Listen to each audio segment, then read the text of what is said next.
I took a deep breath and steadied myself as I entered the conference room. Elliot was already there, pacing back and forth, deep in conversation on his phone. "Listen, I need that money transferred by tomorrow. No excuses," he snapped.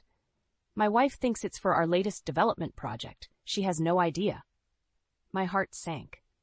I had my suspicions about Elliot's shifty behavior lately, but hearing him outright admit to deceiving me was a gut punch I wasn't prepared for. Elliot ended the call and whirled around, his face flushing when he saw me. "Tessa, how long have you been standing there?" "Long enough," I replied, my voice trembling with a mix of anger and hurt. "What's going on, Elliot? What are you up to?" He shook his head and forced a chuckle.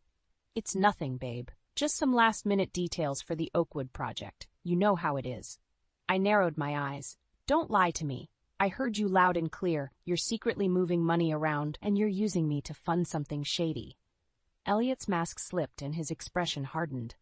"Look, we need to think about our future. This is just a temporary investment that'll pay off big time." "Without my knowledge or consent?" I shot back. "You're stealing from me, Elliot. From our marriage." He stepped closer, his jaw clenched. "I'm doing what I have to do to secure our financial stability. You should be thanking me instead of questioning my methods." I recoiled, suddenly fearful of the man I thought I knew so well. "This isn't you. What happened to the Elliot I married? The one who valued honesty and partnership?" Elliot's lips curved into a cold smile. "That Elliot is gone. This is the real me, Tessa, and if you're not with me, you're against me." I swallowed hard, my mind racing. How could I have been so blind? The man standing before me was a stranger, driven by greed and deception. But I wouldn't let him win, not without a fight. After that sickening confrontation, I knew I couldn't trust a word out of Elliot's mouth. He had betrayed me in the worst possible way, and I needed to protect myself, both emotionally and financially. The next morning, I confided in my best friend Jessica over brunch. Her eyes widened as I recounted Elliot's damning phone conversation and his chilling admission of deception. "That snake!"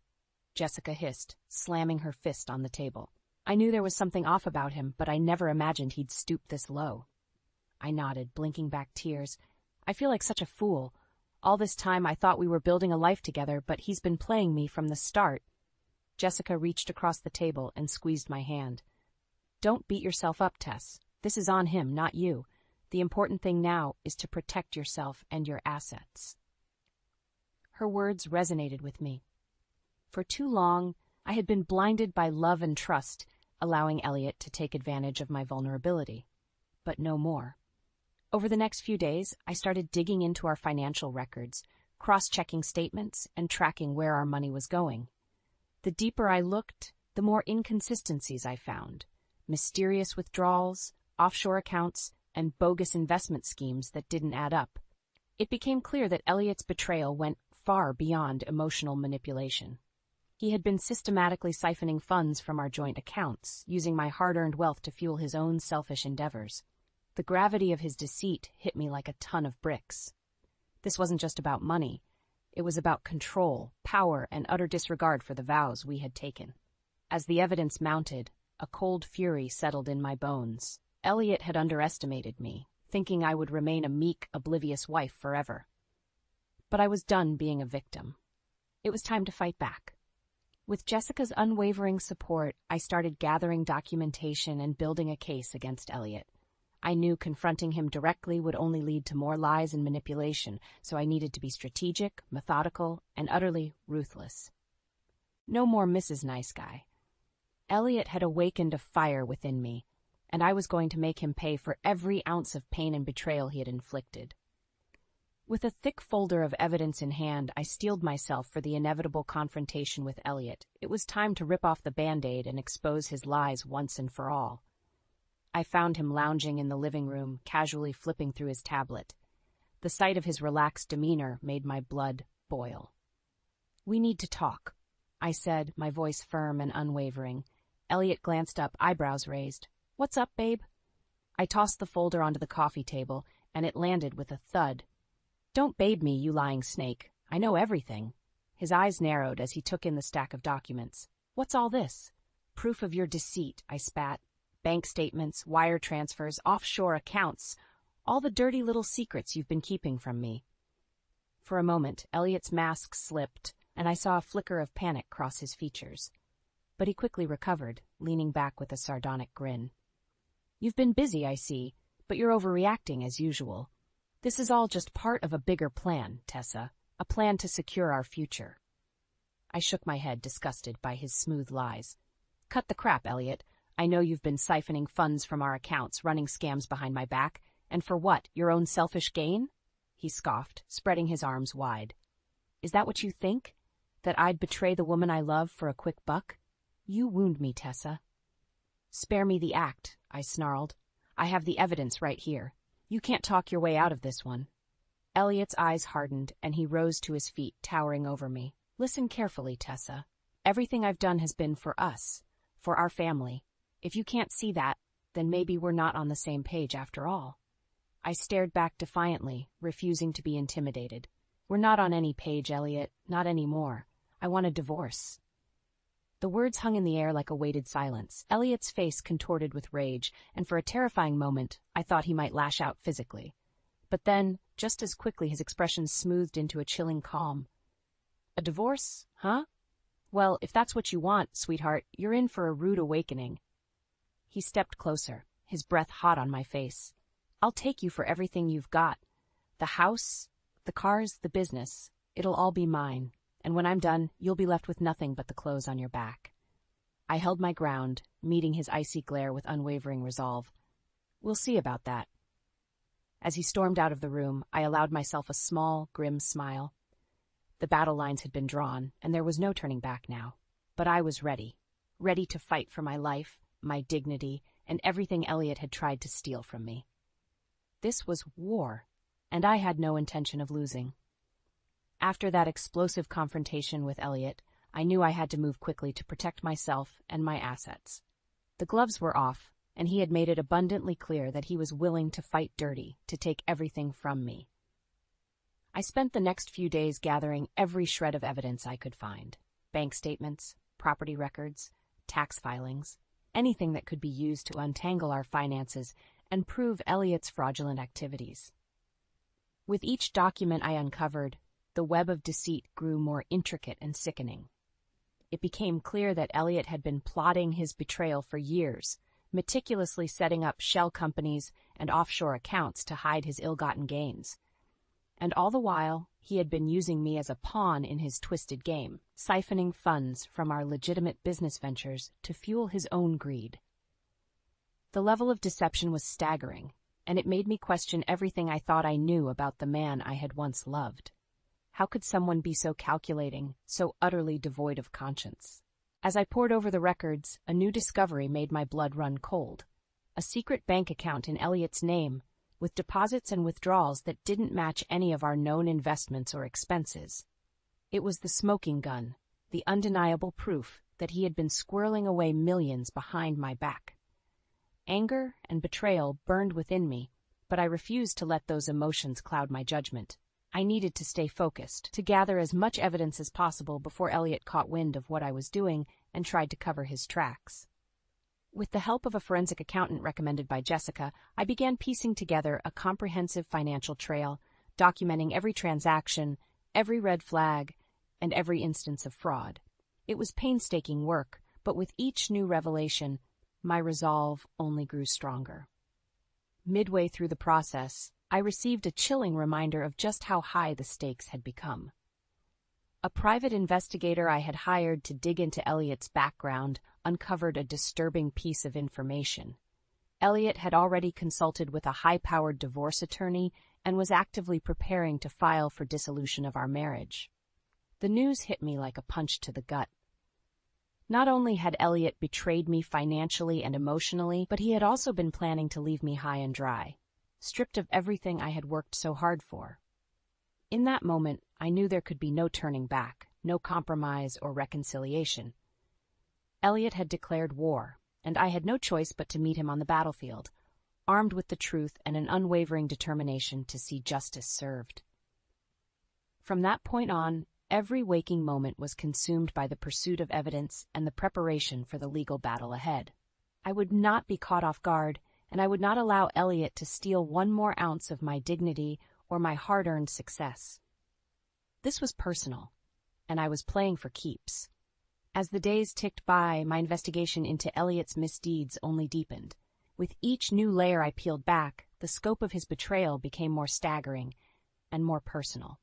Through my network of contacts in the real estate world, I learned that Elliot had been quietly shopping around our most valuable properties, looking to cash out behind my back. It was a calculated move designed to leave me penniless and powerless in the event of a divorce. The revelation ignited a fresh wave of fury within me. Not only had Elliot stolen from me financially, but he was now actively trying to strip me of the very empire I had built from the ground up. It was a devastating blow, one that threatened to destroy everything I had worked so hard for. I knew then that I couldn't afford to play by the rules anymore. If Elliot was going to fight dirty, then so be it. I would match his ruthlessness with my own brand of cunning and determination. First, I consulted with a team of lawyers, outlining every shred of evidence I had uncovered and laying out my strategy for protecting my assets. They were impressed by the meticulousness of my case, and together we crafted an airtight legal defense designed to neutralize Elliot's every move. Next, I reached out to my most trusted colleagues and business partners, carefully revealing the truth about Elliot's betrayal and rallying their support. Many were shocked and appalled, but they rallied around me, offering their resources and backing to help weather the coming storm. With my allies in place, I took the offensive, striking first before Elliot could make his next move. I filed for divorce, citing irreconcilable differences and financial fraud, and immediately sought temporary restraining orders to freeze our joint accounts and prevent him from liquidating or transferring any assets. Elliot, caught off guard by my swift action, responded with fury. He bombarded me with angry calls and texts, spewing vile insults and threats, but I remained unfazed. His intimidation tactics held no sway over me anymore. I was beyond fear, driven by a singular purpose, to protect what was rightfully mine and see justice served. The ensuing legal battle was brutal, with both sides unleashing a barrage of accusations and counterclaims. Elliot's high-priced lawyers fought tooth and nail, trying to poke holes in my evidence and cast me as a vindictive, greedy ex-wife. But I stood firm, my unwavering resolve bolstered by the mountain of documentation I had amassed. With each court appearance, each deposition, I presented a meticulous, irrefutable case, laying bare the breadth of Elliot's deceit and financial malfeasance. And through it all, I refused to back down, refused to let Elliot or his legal team intimidate or gaslight me. This was my fight, my moment to reclaim the power and dignity he had tried to steal from me. No more playing the victim, no more being the dutiful wife. This was war, and I was determined to emerge victorious, no matter the cost. The air was thick with tension as our family and friends gathered for the annual 4th of July barbecue. It was a tradition we had upheld for years, a time to celebrate and strengthen the bonds that held us together. But this year the facade of unity was shattered. Elliot and I regarded each other with barely concealed contempt, our once solid marriage now a hollow shell of bitter resentment and mistrust. As the guests mingled and made small talk, I caught whispers and furtive glances in my direction. Word of our impending divorce had spread like wildfire, fueling speculation and gossip. Elliot, ever the charmer, played the role of the wounded party, regaling anyone who would listen with tales of my supposed greed and unreasonable demands. I seethed in silence, biding my time. I knew Elliot was banking on his ability to manipulate the narrative, to spin his web of lies and cast himself as the victim. But not this time. This time I held all the cards. As the meal wound down and the crowd settled into a contented lull, I cleared my throat and raised my glass. "Can I have everyone's attention, please?" Conversations trailed off, and all eyes turned toward me. Curiosity and anticipation etched on every face. "First, I want to thank you all for being here," I began, my voice steady and resolute. "This gathering has always been about family, about cherishing the bonds that hold us together through thick and thin." Elliot shifted in his seat, his expression guarded, sensing the shift in the mood. "Unfortunately," I continued, "not all bonds are meant to last. Some are built on lies and deception, twisted beyond recognition by greed and selfishness." Murmurs rippled through the crowd, and I caught Elliot's eyes narrowing in warning. For years, I have been the victim of a calculated betrayal. I pressed on, my voice rising. A betrayal perpetrated by the very man who vowed to love and cherish me, my husband, Elliot. Gasps and shocked whispers filled the air as I laid out the evidence, pulling no punches. Bank statements, financial records, damning proof of Elliot's fraudulent activities. I presented it all, exposing the depth of his duplicity for all to see. Elliot's face flushed with rage, but he remained silent, trapped in the glaring spotlight of truth.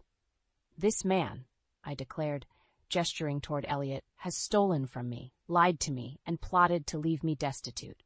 He has violated the sanctity of our marriage and disgraced the values we all hold dear." The crowd was stunned into silence, their expressions ranging from disbelief to outright disgust. Elliot finally broke, leaping to his feet. "You lying bitch," he snarled, his mask of civility crumbling. "You think you can turn everyone against me with your twisted version of the truth?" I met his gaze unflinchingly. "The truth needs no twisting, Elliot. The evidence speaks for itself." He opened his mouth to retort, but the words died on his lips as he took in the faces of our friends and family. The disappointment, the condemnation etched into their features. In that moment, I saw the realization dawn on him. His carefully constructed facade had crumbled, his lies and manipulations laid bare for all to witness. He was exposed, defeated, his power and influence reduced to ashes. A grim satisfaction washed over me as Elliot stormed off, his exit punctuated by the deafening silence of those he had once charmed and deceived. The battle was won, and though the war was far from over, I knew in that moment that justice would ultimately prevail. Elliot's reign of deceit had come to an end, and I had emerged from the ashes, stronger, wiser, and more determined than ever before. This was just the beginning. In the aftermath of my explosive reveal, the gloves truly came off. Elliot, humiliated and enraged, lashed out with a vengeance, unleashing a torrent of legal maneuvers and smear tactics designed to leave me broken and destitute. First came the lawsuit, a sprawling mass of accusations and fabrications aimed at painting me as the villain, a greedy, conniving wife hell-bent on destroying her innocent husband. Elliot's legal team bombarded me with subpoenas and depositions, dragging me through the mud in a desperate bid to discredit my case. But I stood firm, my resolve unwavering. With the support of my own formidable lawyers, I countered Elliot's claims with cold, hard facts, irrefutable evidence of his financial crimes and breaches of trust. Every lie, every distortion, was met with a measured, meticulous rebuttal, leaving no room for doubt or manipulation. As the legal battles raged on, Elliot resorted to more underhanded tactics, launching a vicious smear campaign to tarnish my reputation and turn public opinion against me. He planted false stories in the media, accusing me of everything from embezzlement to infidelity, desperate to regain the moral high ground he had so thoroughly lost. Through it all, I remained focused and steadfast, refusing to be drawn into the mudslinging and character assassination. My allies, the friends and colleagues who had witnessed Elliot's true colors firsthand, rallied around me, providing a bulwark of support against the onslaught of lies and vitriol.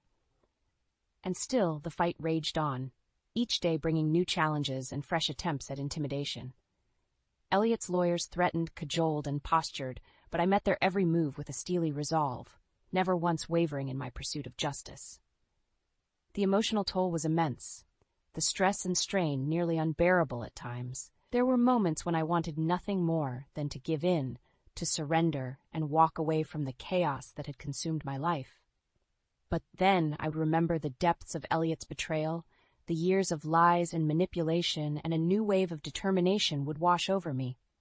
This wasn't just about money or assets anymore. This was about reclaiming my dignity, my self-worth, and the life that Elliot had tried so viciously to destroy. So I pressed on, fueled by a burning desire to see this through to the bitter end, no matter the cost. And as the legal battles escalated, a glimmer of hope began to emerge. Key witnesses came forward, corroborating my evidence and painting a damning portrait of Elliot's misdeeds. Financial records that he had tried to bury resurfaced, shedding further light on the web of deceit he had woven. With each new revelation, Elliot's case grew weaker, his desperate tactics more transparent. And slowly, inexorably, the tide began to turn in my favor. Through it all, I remained resolute, my eyes fixed on the ultimate prize. Not just a legal victory, but a reckoning. A moment of catharsis where Elliot would finally be forced to answer for the pain and suffering he had inflicted. It was a long, arduous road, but I knew in my heart that justice would prevail. And when that day finally came, I would savor every moment, basking in the knowledge that I had emerged from the ashes stronger, wiser, and utterly unbroken. The courtroom was deathly silent as the judge cleared his throat, his gaze sweeping over the assembled parties. After months of bitter legal battles, countless motions and counterclaims, this was the moment of reckoning we had all been waiting for. In the matter of Tessa Somerville versus Elliot Carver, the judge began, his voice ringing out in the hushed chamber, I have carefully considered the evidence and testimonies presented by both sides. My heart hammered in my chest as I exchanged a tense with my lawyer. This was it, the moment that would determine the course of my future, the culmination of everything I had fought for. The judge continued, his words measured and deliberate. The documentation and financial records provided by Mrs. Somerville paint a clear picture of fraud, deception, and gross mishandling of marital assets by Mr. Carver. A ripple of murmurs swept through the gallery, but I remained focused, my eyes fixed on the judge's weathered face. Furthermore, he went on, the testimony of key witnesses and subject matter experts has corroborated Mrs. Somerville's claims, leaving little doubt as to the veracity of her accusations. Elliot shifted in his seat, his jaw clenched and his knuckles whitening as he gripped the edge of the table. In light of the overwhelming evidence, the judge declared, I hereby grant Mrs. Somerville's petition for divorce on grounds of financial fraud and breach of marital trust. A collective gasp echoed through the room, but I barely registered it, too consumed by the wave of relief and validation that washed over me. The judge wasn't finished. Additionally, I am awarding Mrs. Somerville full ownership and control of all marital assets, including properties, investments, and bank accounts.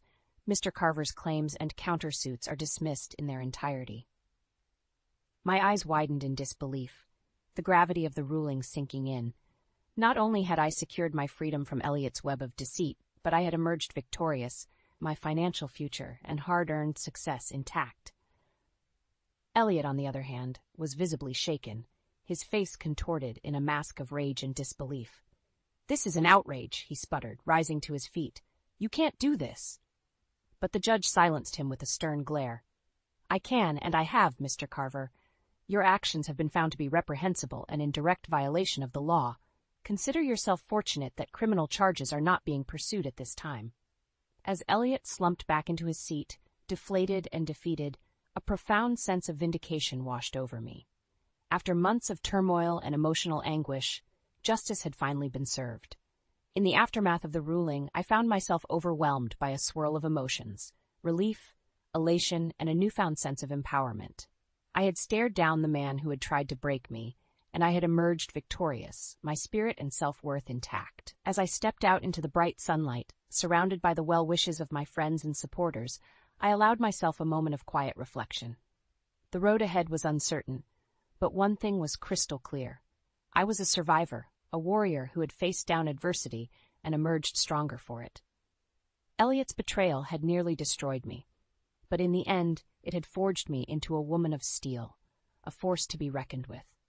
The scars would linger, but they would serve as a reminder of my resilience, my unwavering determination to fight for what was right. With a deep breath, I squared my shoulders and set my sights on the future, a future of my own making, one where I would write my own destiny, free from the shackles of lies and manipulation. The battle was over, but the war had only just begun, a war for personal growth, for healing, and for the pursuit of a life lived on my own terms. And this time, I was prepared to fight with everything I had,